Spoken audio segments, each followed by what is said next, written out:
다 같이 경건한 마음으로 하나님 앞에 예배를 드리도록 하겠습니다.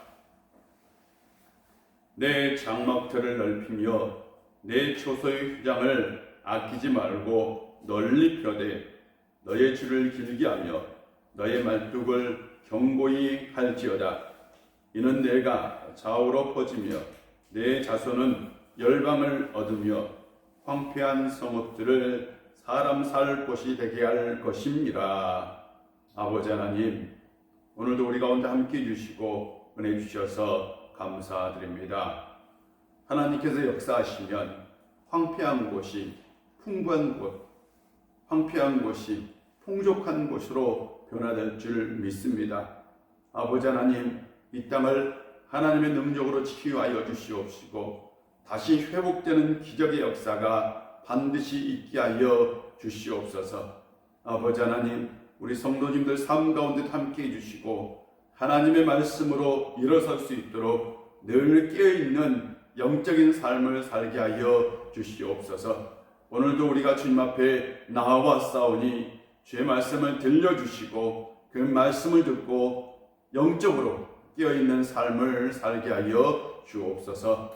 예수님의 이름으로 기원하옵나이다. 아멘. 우리 다같이 찬송가 289장 찬송합니다. 289장입니다.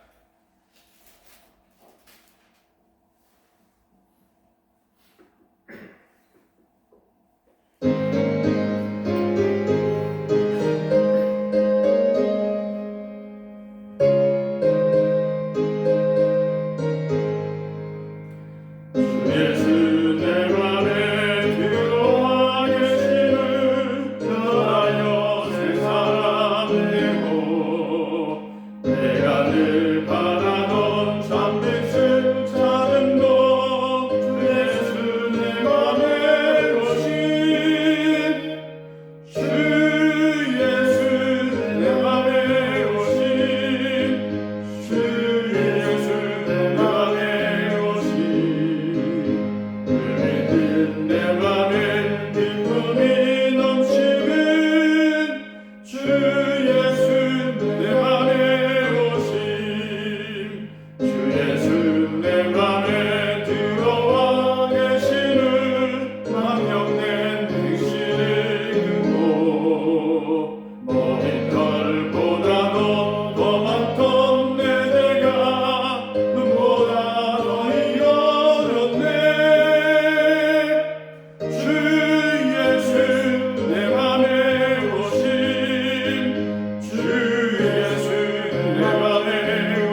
오늘 우리에게 주신 하나님의 말씀은 학개 1장입니다.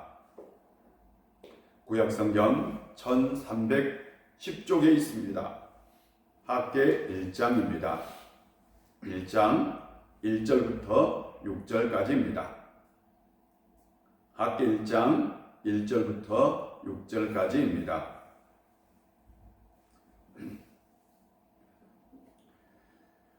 하나님 말씀을 봉독합니다. 다리오 왕 제2년 6째 달 곧 그 달 초하루에 여호와의 말씀이 선지자 학개로 말미암아 스알디엘의 아들 유다 총독 스룹바벨과 여호사닥의 아들 대제사장 여호수아에게 임하니라. 이르시되 만군의 여호와가 이같이 말하여 이르노라. 이 백성이 말하기를 여호와의 전을 건축할 시기가 이르지 아니하였다 하느니라. 여호와의 말씀이 선지자 학개에게 임하여 이르시되 이 성전이 황폐하였거늘 너희가 이때에 완벽한 집에 거주하는 것이 옳으냐? 그러므로 이제 만군의 여호와가 이같이 말하노니 너희는 너희의 행위를 살필지니라. 너희가 많이 뿌릴지라도 수확이 적으며 먹을지라도 배부르지 못하며 마실지라도 흡족하지 못하며 입어도 따뜻하지 못하며 일꾼이 싹을 받아도 그것을 구멍 뚫어진 전대에 넣음이 되느니라. 아멘. 주 안에서 평안하시기를 바랍니다. 주 안에서 행복하시기를 바랍니다. 주님께서 여러분과 함께 하시면 평안하고 행복하고 기쁜 삶이 될 줄로 믿습니다. 늘 주 안에 거하는 삶을 사십시오. 우리에게 예배는 참 소중합니다. 예배는 우리에게 신앙의 젖줄입니다. 예배를 드리지 않으면 우리의 신앙은 식을 겁니다. 예배가 중요하다면 예배가 드려지는 장소, 예배당도 참 중요합니다. 우리에게 예배와 예배당은 참 소중한 거죠. 제가 평택에서 사역할 때에 이 사역했던 교회는 제가 부임하기 아주 오래전에 불이 났었어요. 그래서 예배당이 다 전소가 되었어요. 아니 교회까지 다 타버렸어요. 그 이후에 교회를 건축했는데요. 얼마나 크게 건축을 했는지 제가 사역할 때에 한 번도 그 예배당을 채우지 못했었습니다. 1000명도 안 되는 교인들이 2000석의 예배당을 지었던 거죠. 물론 여러 가지 이유가 있겠지만 한 번 불이 나고 나서 교인들이 예배당의 소중함을 깨달은 거죠. 그래서 예배당을 지을 때에 아예 그냥 넉넉하게 미래를 대비해서 그냥 가장 크게 그 지역에서 가장 으뜸이 되는 예배당을 지은 겁니다. 그래서요, 그냥 교인들이 넉넉한 마음으로 늘 기쁜 마음으로 예배를 드릴 수 있도록 그렇게 예배당을 지었던 겁니다. 왜? 바로 예배당이 사라지는 그 경험을 하고 나서 예배당의 소중함을 알았기 때문입니다. 이번 코로나19 바이러스 사태 때문에 우리는 각 가정에서 영상으로 온라인 예배를 드리고 있습니다. 초유의 사태이고요. 지금까지 한국교회가 이렇게 한 적이 없지요. 우리가 가정에서 예배를 드리지만 우리가 가정에서 예배를 드릴 때에 그 예배가 예배당에 나와 예배당에서 예배 드리는 그 예배 같지는 않습니다. 가정에서 예배를 드릴 때는 아무래도 자세도 흐트러지고 단 예배 드리는 마음을 잡기가 쉽지 않습니다. 그런데 예배당에서 예배를 드리면 거룩한 마음도 생기고 하나님을 향한 열정도 생기고 그러고 나서 예배 드릴 때 깊은 감동도 옵니다. 그래서 가정에서 이 예배를 드려도 예배당에서 드리는 이 웅장한 예배, 거룩한 예배를 절대로 따라갈 수 없는 거죠. 예배당에서 드리는 예배가 훨씬 더 감동적인 예배가 될 수 있습니다. 그래서 우리는 같이 모여서 함께 예배를 드리는 겁니다. 같이 모여서 함께 예배 드릴 때에 우리는 더 기쁘고 더 감동적인 예배를 드릴 수 있는 겁니다. 그러므로 예배당은 꼭 필요한 거죠. 천재지변이나 전쟁으로 인해 예배당이 사라진다면 아마 우리는 낙심하게 될 겁니다. 마치 우리는 우리의 신앙이 무너지는 것을 경험하게 될 겁니다. 그러므로 우리에게 예배가 중요하다면 예배당 또한 중요한 거죠. 그런데 성경을 보면 이런 예배당이 완전히 파괴된 적이 있습니다. 오늘 본문은 그 성전이 파괴된 것과 관련이 있습니다. 성경에서 최초의 예배는 아벨과 가인이 드린 예배입니다. 이때는 정해진 장소도 없었고요. 정해진 형식도 없었습니다. 그때는 그냥 본인들이 아마 원하는 곳에서 이곳에서 하나님께 예배드리면 좋겠다라고 생각하고 그리고 나서 예배를 드렸을 것으로 생각되어집니다. 그 다음에 예배를 찾아보면 노아가 방주에서 나와 예배를 드립니다. 이때의 예배는 좀 독특한데요. 노아가 이 방주에 나온 동물 중에 정한 동물을 잡아서 하나님께 번제로 예배를 드립니다. 그래서 이 성경의 최초의 번제의 예배는 누가 드렸느냐? 바로 노아입니다. 노아가 예배를 드리고 예배를 하나님 앞에 드렸는데 그가 나와서 제단을 쌓고 예배를 드렸다라고 기록되어 있습니다. 그때부터요 예배가 제단 예배가 되었던 것으로 보입니다. 그 다음으로 나오는 사람이 아브라함입니다. 아브라함이 가나안 땅에 도착했는데 그가 가나안 땅 세겜에 도착해서 그곳에서 제단을 쌓고 그곳에서 하나님 앞에 예배를 드립니다. 하나님께서 그에게 이렇게 말씀해 주셨어요. 내가 이 땅을 내 자손에게 주리라 라는 말씀을 듣고 바로 그곳에서 제단을 쌓고 하나님 앞에 제사를 드렸던 거죠. 그러고 나서 아브라함은 그 세겜 땅에 머물지 않고 그 다음에 베델로 옮깁니다. 왜 옮겼는지는 잘 모르지만 베델로 옮겨서 그가 또 그곳에서 제단을 쌓고요 하나님 앞에 예배를 드립니다. 아브라함의 예배를 보면 아브라함은 옮기는 장소마다 제단을 쌓고 예배를 드렸어요. 아브라함 때도 역시 예배 장소는 고정되지 않았다라고 얘기할 수 있습니다. 이런 예배의 형식은 아브라함의 후손들에게도 계속되었던 겁니다. 그래서 아브라함의 후손들, 그의 아들의 아들들까지 계속해서 그들은 가는 곳마다 제단을 쌓고 하나님 앞에 예배를 드렸습니다. 이때까지만 해도 예배는 특정한 지역, 특정한 장소가 정해지지 않았습니다. 아마 이렇게 특정한 장소가 없이 그냥 가는 곳마다 제단을 쌓고 자유롭게 예배를 드렸던 이 모습은 아브라함의 후손들의 전통이 되었을 것으로 보입니다. 그 다음에요 400년의 공백기가 있는데 이집트에서 이스라엘 백성들이 어떻게 예배를 드렸는지는 모릅니다. 아마 그들은 하나님께 어떻게 예배를 드리는지를 아마 잊어버리지 않았을까.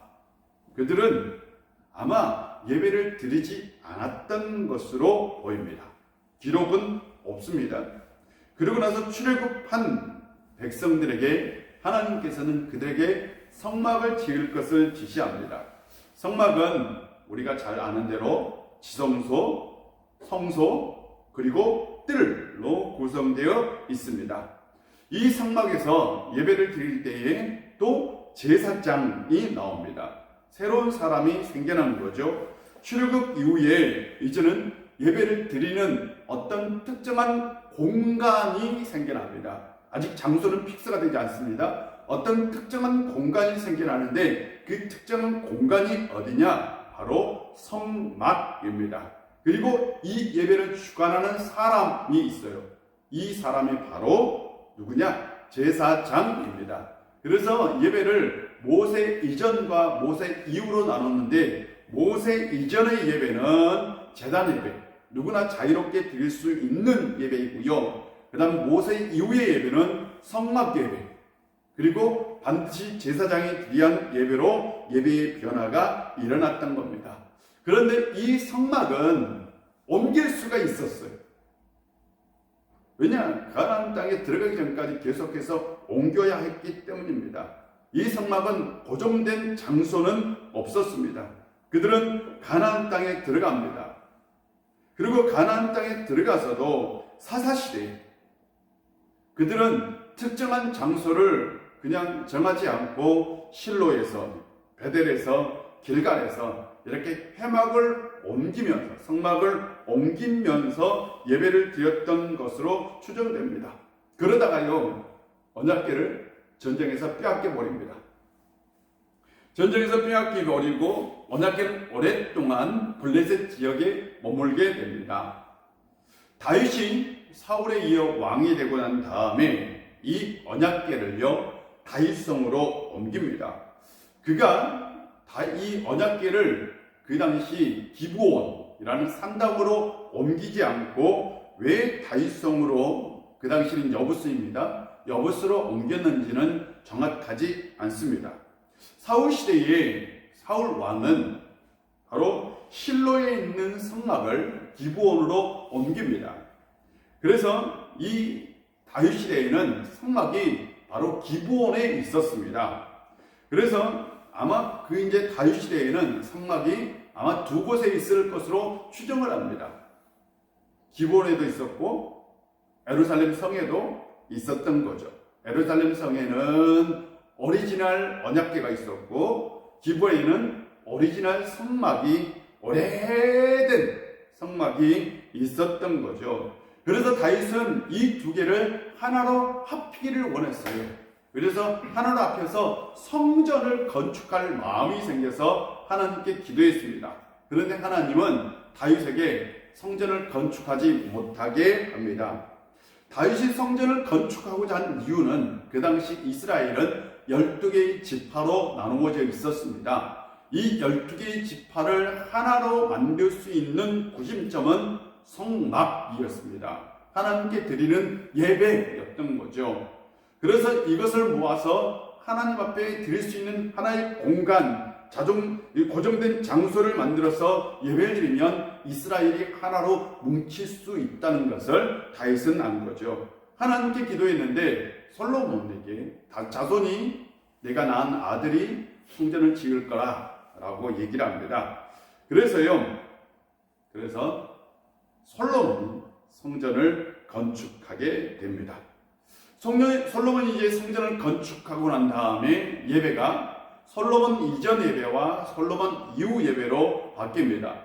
솔로몬 이전의 예배는 성막 예배, 솔로몬 이후의 예배는 성전 예배입니다. 솔로몬 이전에는 성막이 어디든지 갈 수 있었어요. 고정된 장소, 지역이 없었습니다. 그러나 솔로몬 이후에는 성전이 완전히 예루살렘으로 픽스가 됩니다. 이 솔로몬 성전에서 이스라엘 백성들은 하는 예배를 드리고 번제를 드리고 그 신앙의 구심점을 갖게 됩니다. 그리고 예루살렘이 멸망할 때까지 모든 사람들은 바로 이 예루살렘 성전에서 하나님 앞에 예배를 드렸습니다. 그런데 이스라엘이 바벨론에 의해서 멸망하게 됩니다.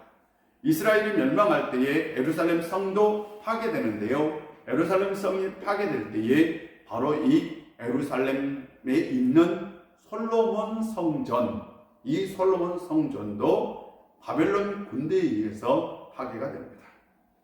이스라엘 사람들은 나라가 무너지고 예루살렘 성이 파괴되고 또한 그에 따른 이 솔로몬 성전이 파괴되는 것을 경험하게 됩니다. 아마 이스라엘 사람들은 나라가 무너지고 예루살렘 성이 파괴된 것보다 솔로몬 성전이 파괴된 것에 더 큰 충격을 받았을 겁니다.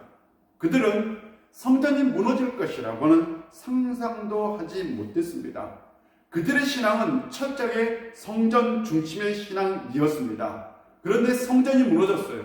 그건 성전이 무너졌다는 건 곧 신앙이 무너졌다는 거죠. 그들은 나라에 이른 슬픔보다 성전을 잃은 슬픔이 더 컸을 것으로 추정됩니다. 더 이상 그들은 제사를 드릴 수 없었습니다.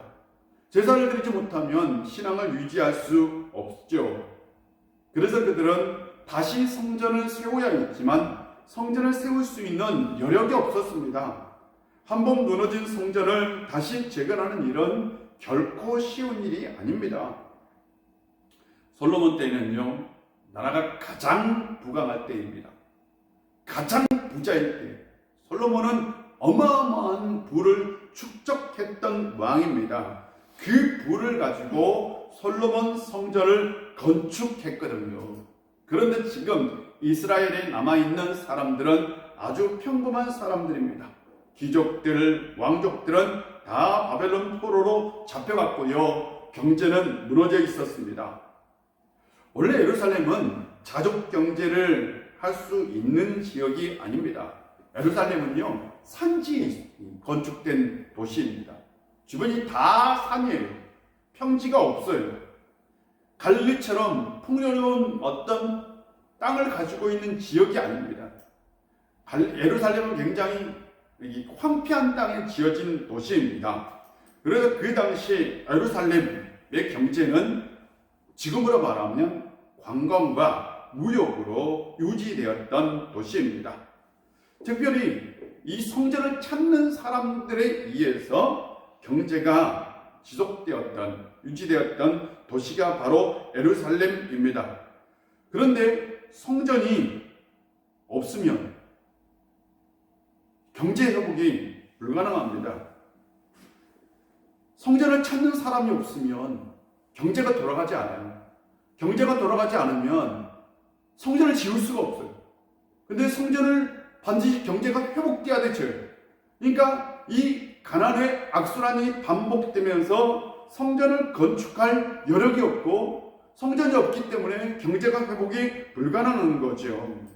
예루살렘 경제를 유지했던 것은 놀랍게도 솔로몬 성전입니다. 솔로몬 성전은 사람들의 신앙만 세우는 것이 아니라 경제를 살리는 역할도 했던 거죠.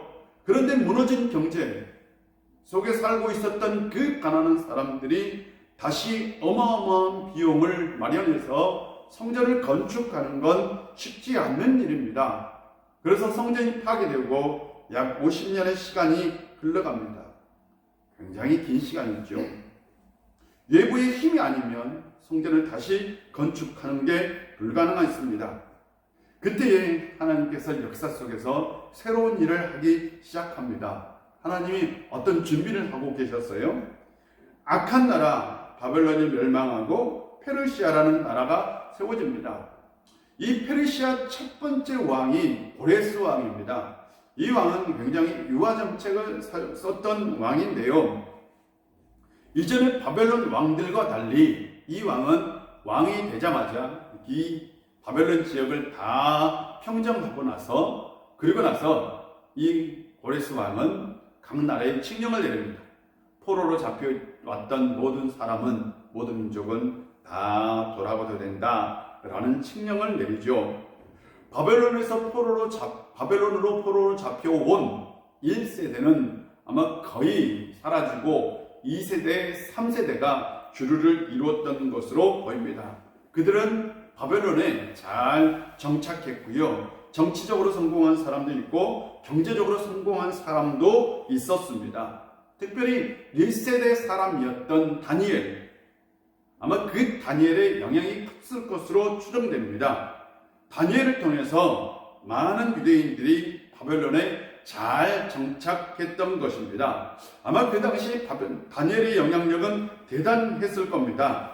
다니엘이 아니었으면 유대인들은 바벨론 사회에서 뿌리 내리기 어려웠을 겁니다. 왜냐하면 유대인들은 독특한 문화를 가지고 있었는데요. 이 독특한 문화는 다른 민족들과 잘 어울리지 못하는 선민의 문화를 가지고 있었던 거죠. 그런데 그들이 선민 문화를 가지고 포로로 그것도 외국 땅에 잡혀와서 자신들의 그 문화의식을 가지고 살아간다면 이 나라에서 버티기가 어려운 거죠. 바벨론에서. 그런데 다니엘이라는 거물급 정치인으로 인해 유대인에 대한 인식이 바뀌고 다니엘로 인해 많은 유대인들이 정치적으로 아마 반려가 되었을 것이고 경제적으로 성공한 사람들이 많이 있었을 것으로 추정됩니다. 그때요 고레스가 칙령을 내립니다. 돌아가도 된다.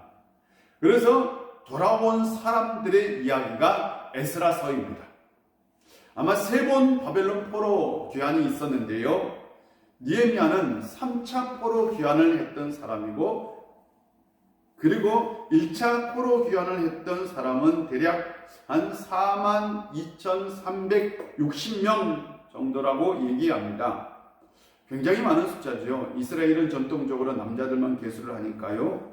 아마 가족들까지 환산한다면 어마어마한 숫자입니다. 그들은 굉장히 먼 길, 1만 킬로가 넘는 길을 이동해서 예루살렘으로 돌아왔습니다. 그때가 기원전 538년경입니다. 그들은 돌아오자마자 자신들의 출신 지역으로 다 흩어집니다. 그곳에 집을 짓고 정착할 땅을 경작합니다. 그리고요, 돌아온 지 7개월 만에 다시 예루살렘으로 모입니다. 그때가 바로 초막절 절기입니다. 초막절은 바로 농사가 다 끝나고 나서 모이는 절기이죠. 그러니까 수확을 예루살렘을 돌아와서 수확을 다 끝내고 사람들이 초막절 의식을 예배를 하나님 앞에 드렸던 거죠. 그것도 무너진 성전에서 초막절 예배를 드립니다. 번제도 드리고 초막절 매일마다 예배를 드리기 시작합니다. 그들이 7일 동안 초막절 이 절기를 지켰는데요. 아마 그 절기는 굉장히 씁쓸한 절기였을 겁니다. 왜냐하면 무너진 성전에서 초막절을 지켰기 때문입니다. 그래서 그들은 모여서 성전을 재건하기로 결정합니다. 그리고 돌아온 지 2년 두 번째 달, 그러니까 모여서 다시 흩어지고 난 다음, 그것이 5개월이 지난 다음 성전을 건축하기 시작합니다. 그때 성전 건축의 모습을 에스라 3장은 이렇게 기록하고 있습니다. 건축자가 여호와의 성전의 기초를 놓을 때에 제사장들은 예복을 입고 나팔을 들고 아삽 자손 레위 사람들은 재금을 들고 서서 이스라엘 왕 다윗의 기르대로 여호와를 찬송하되 찬양으로 화답하며 여호와께 감사하여 이르되 주는 지극히 선하심으로 그의 인자하심이 이스라엘에게 영원하시도다 하니 모든 백성이 여호와의 성전 기초가 놓임을 보고 여호와를 찬송하며 큰 소리로 즐거이 부르며 제사장들과 레위 사람들과 나이 많은 족장들은 첫 성전을 보았으므로, 이들은 첫 성전, 무너진 솔로몬 성전을 보았던 사람들입니다. 이제 이 성전의 기초가 놓임을 보고 대성통곡하였으나 여러 사람은 기쁨으로 크게 함성을 지르니 백성이 크게 외치는 소리가 멀리 들리므로 즐거이 부르는 소리와 통곡하는 소리를 백성들이 분간하지 못하였더라. 성전 기초를 놓을 때에 옛날 그 솔로몬 성전을 보았던 사람들은 대성통곡을 했던 거고요. 그리고 이제 막 돌아와서 성전을 건축하려고 했던 사람들은 기쁨의 찬양을 부르는 겁니다. 한쪽에서는 통곡의 소리가, 한쪽에서는 기쁨의 소리가. 분명한 것은 얼마나 큰 감격이었겠습니까? 막 대성통곡을 했던 거죠. 이제는 솔로몬 성전 그것이 다시 회복되는구나. 이 돌아온 사람들은 그래 우리가 모두 힘을 다하여 이 성전을 건축하자 라고 했던 거죠. 기쁨으로 성전 건축을 시작합니다. 그들은 이 성전을 꼭 건축할 거야, 완성할 거야 라고 작정하고 건축을 시작했어요. 그런데 웬걸요, 이 성전 건축은 2년 만에 중단됩니다. 방해하는 세력들이 있고요. 또한 이 주변 나라 이 총독들이 고소를 하기 시작합니다. 내부적으로 돌아온 사람들도 아직 우리가 완벽하게 정착하지 못했으니 우리가 완벽하게 정착하고 난 다음에 성전을 건축하자라고 주장을 합니다. 아직 때가 되지 않았다라고 얘기를 하는 거죠. 그러고 나서 성전 건축이 무려 15년 동안 중단이 됩니다. 15년 동안 중단이 되면서 그들은 여전히 그곳에서 유월절도 지키고요, 초목절도 지켰습니다. 당연히 초실절도 지켰습니다. 그 무너진 성전, 공사가 중단된 성전에서 그들은 그 성전을 바라보며 15년 동안 그곳에서 예배를 드렸던 겁니다. 참 가슴 아픈 일이죠. 그러고 난 다음에 새로운 총독이 부임합니다. 이 총독이 바로 스룹바벨 총독입니다. 이 스룹바벨 총독은 이스라엘 백성들을 격려합니다. 우리가 다시 성전을 건축해야 된다고. 그때에 이 스룹바벨 총독을 도와준 선지자가 있었습니다. 바로 스가랴 선지자와 학개 선지자입니다. 스가랴 선지자와 학개 선지자는 무너진 백성들의 마음을 다시 추스립니다. 하나님의 말씀을 전달합니다. 하나님께서 이 성전을 건축하라 라고 얘기했다고 외칩니다. 그것을 통해서 5년 만에 다시 성전이 건축됩니다. 그래서 그들을 그 성전을 스룹바벨 성전이라고 얘기하는데요. 솔로몬 성전은 솔로몬이 자기의 부를 가지고 건축했던 성전이고요. 스룹바벨 성전은 백성들이 다 한마음이 되어서 가난한 중에서 어려운 중에서 십시일반에서 성전을 건축한 성전입니다. 물론 솔로몬 성전은 굉장히 화려한 성전이었어요. 그러나 스룹바벨 성전은 솔로몬 성전에 비하면 화려한 성전은 아닙니다. 그러나 온 백성이 한 마음이 되어서 십시일반으로 지었던 성전이었기 때문에 그 성전은 어떤 성전보다 고귀한 성전이었습니다. 학개와 스가랴 선지자, 특별히 이 학개 선지자가 바로 그때에 활동했던 선지자입니다. 우리의 삶 가운데 어려움이 올 수 있습니다. 삶이 무너졌을 때에 우리가 가장 먼저 회복해야 할 건 예배입니다. 하나님께 우리는 먼저 나아가야 합니다. 우리에게 복을 주시는 하나님께 나아갈 때에 그때 하나님은 우리를 다시 회복할 겁니다. 그렇다면 우리가 예배를 회복한다는 건 뭘까요? 우리가 삶이 무너졌을 때에 가장 먼저 해야 할 것은 예배당을 찾는 거지요. 예배당을 찾을 때에 그때에 다시 복이 올 줄로 믿습니다. 사랑하는 성도 여러분, 우리는 예배당을 다시 찾아야 합니다. 예배당을 찾아 하나님께 예배를 드려야 합니다. 예배당을 사모하고 예배당에서 하나님 앞에 예배 드리는 것을 그리워하는, 그래서 이 예배당에서 다시 예배 드릴 때 기쁨으로 하나님 앞에 감동으로 예배 드리는 성도님들이 되시기를 바랍니다. 4월 26일 우리는 9주 만에 이 성전에서 이 예배당에서 예배를 드릴 겁니다. 다른 어느 때보다 감동적인 예배, 뜨거운 예배가 되기를 소망합니다. 여러분 그 마음을 가지고 예배 드리러 나오는 성도님들이 되시기를 바랍니다. 기도하겠습니다. 아버지 하나님, 솔로몬 성전이 무너졌을 때에 이스라엘 백성들, 그들의 마음도 그들의 신앙도 무너졌을 겁니다.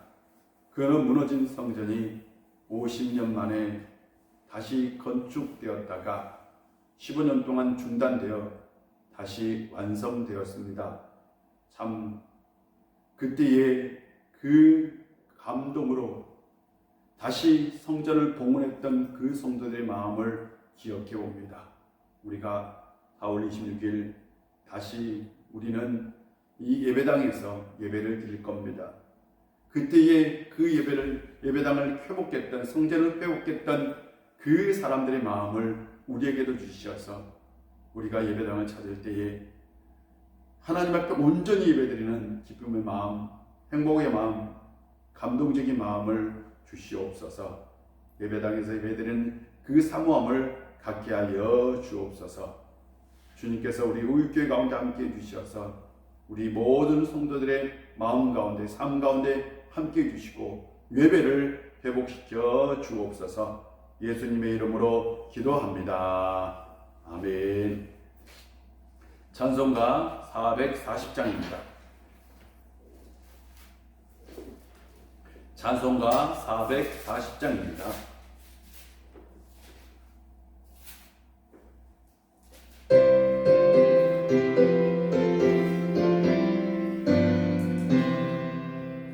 어디든지 예수 나를 이끌면 어디든지 예수 함께 가려네 예수 함께 가니 가면 나도